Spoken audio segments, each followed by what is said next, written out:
ಅಂಚೆ ಕಚೇರಿ ನೇಮಕಾತಿ ಅರ್ಜಿದಾರರ ಸಮಸ್ಯೆಗಳನ್ನು ಬಗೆಹರಿಸಬೇಕು. ಯೂತ್ ಕಾಂಗ್ರೆಸ್.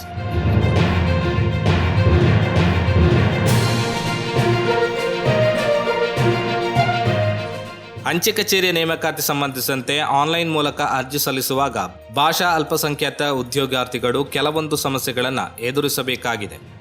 ಕನ್ನಡ ಮಾಧ್ಯಮ ಕಲಿತ ಉದ್ಯೋಗಾರ್ಥಿಗಳು ಅರ್ಜಿ ಸಲ್ಲಿಸುವಾಗ ಭಾಷೆ ಮಲಯಾಳಂನ ಬದಲು ಕಲಿತ ಭಾಷೆಯಾದ ಕನ್ನಡ ಆಯ್ಕೆ ಮಾಡುವಾಗ ರಾಜ್ಯ ಕೇರಳದ ಬದಲು ಕರ್ನಾಟಕ ರಾಜ್ಯ ಎಂದು ತೋರಿಸುತ್ತದೆ.